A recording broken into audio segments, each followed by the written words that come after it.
Chapter 20. After Friday morning liturgy, Elijah, having attended of course, asked Esther if he could drive her to university. She smiled and said, "I would love that. It beats taking a bus. Although your K car does take a lot longer to warm up in the winter." She had made fun of his car. It was glorious. He felt like he was in. They were becoming friends. Obviously, Elijah wanted much more. Esther knew this. She didn't know what she wanted. She just decided to not close any doors to this boy who was in trouble.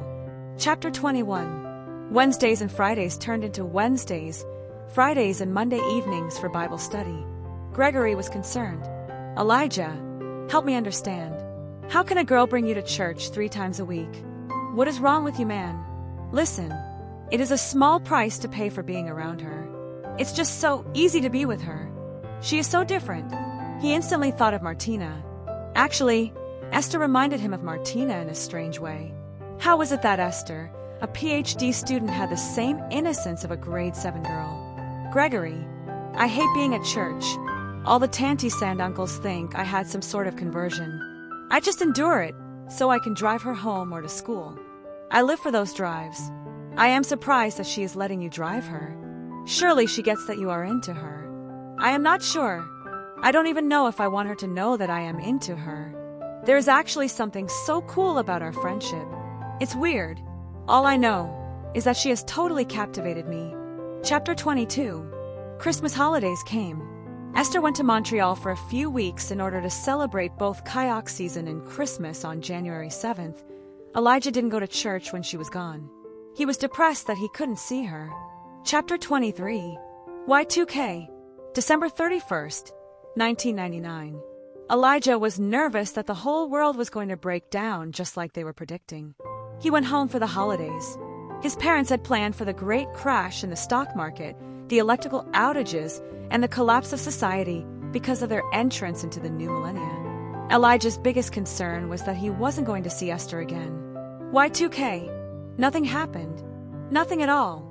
Elijah woke up on January 1st and made his New Year's resolution. "This is the year that I am going to win Esther's heart." Chapter 24.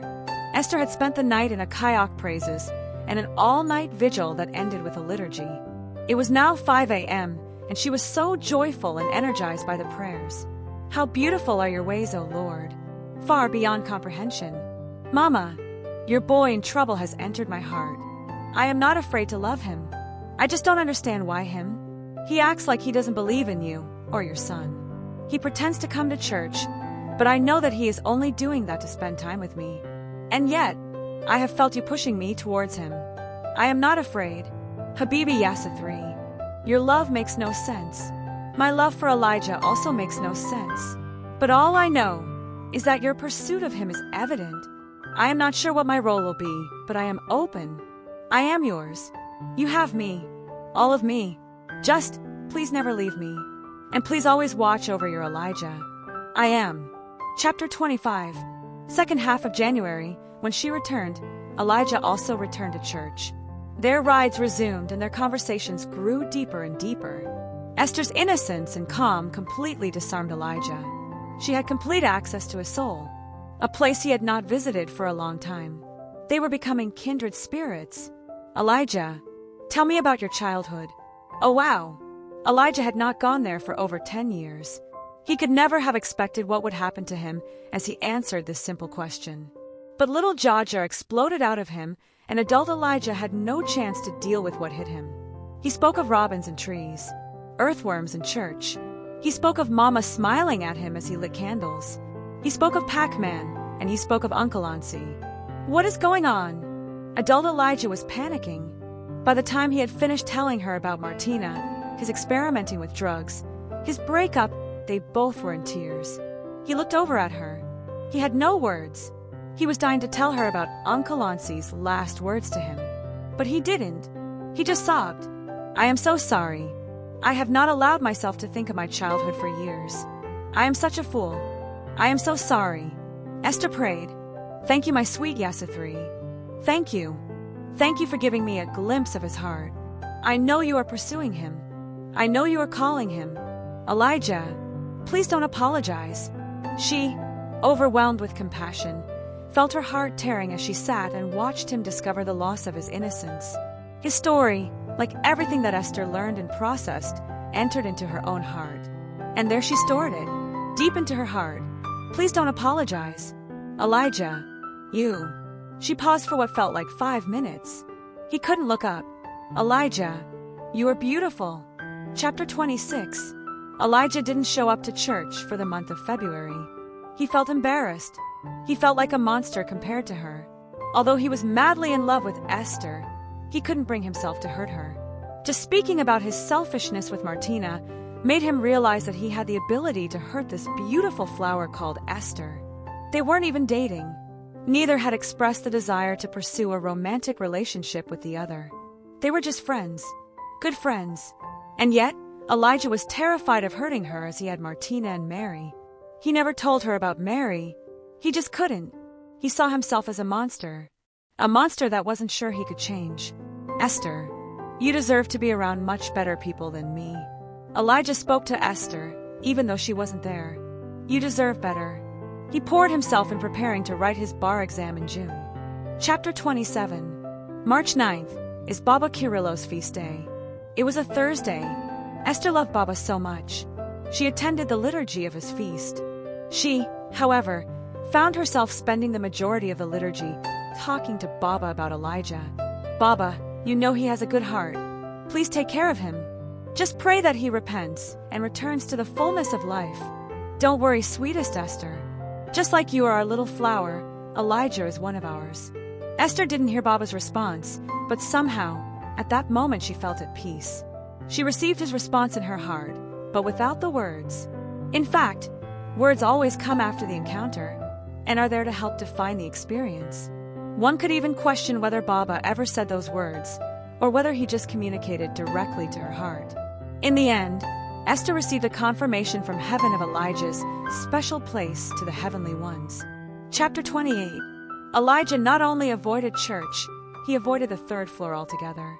Gregory didn't know what was going on, but he was definitely worried about his friend. He had assumed that he was completely rejected by Esther, that she had finally broken it to him that she wasn't interested. He even speculated that Esther was becoming a nun based on how often she was going to church. He assumed the worst.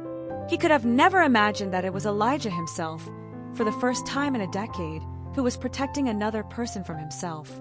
Hi, my name is Esther. I have seen you with Elijah. Is he okay? Gregory was caught off guard. He had come down from his studying to the 3rd floor just to take a break. Esther had come from behind him and asked him about Elijah. Hey. Yes, of course. Esther. Yes. Elijah. He's okay. To be honest, I am a little worried about him. Did things not work out between the two of you? It's Gregory, by the way. Gregory. Nothing ever happened between us. But if you think I am the one who pushed him away, that is not what happened at all. So you are saying he is avoiding you on his own? Did you upset him? I don't think so. I am not sure. He just stopped coming to church. I haven't seen him for over a month. Can you please pass on a simple message to him? Of course. Definitely. Can you please tell him that I miss him? Can you also please tell him that he does not need to be a solitary rose, but that I see in him a beautiful lotus? Gregory had no idea what she was talking about, but he knew Elijah would know. You have my word. Chapter 27. Gregory passed on her message. Verbatim. The following Wednesday, Elijah was at morning liturgy. Chapter 28. Esther and Elijah resumed their conversations, coffees and drives. Elijah decided to try and see himself in the way Esther saw him. Identity. It's all about identity. He realized that he actually had no idea who he was. He just knew that he liked himself around Esther. She seemed to bring out the best in him. Esther. I was wondering if, I thought maybe. He took a deep breath. Esther. Would you like to go out for dinner this Friday evening? Esther smiled. She looked down. She did this often. It is not that she was shy. It is that she often looked into her heart. There is a connection between the metaphysical heart and the physical heart. And so Esther looked down, would speak a wordless prayer to her beloved. She would know how to answer from this place. It was the seat of her personhood. She smiled. I totally understand, Esther, if you don't want. I thought you would never ask. Like I was saying, if you don't want to. What did you say? I said, I thought you'd never ask. I would love to. Elijah was through the roof excited. What does a flower like her have to do with a brute like me?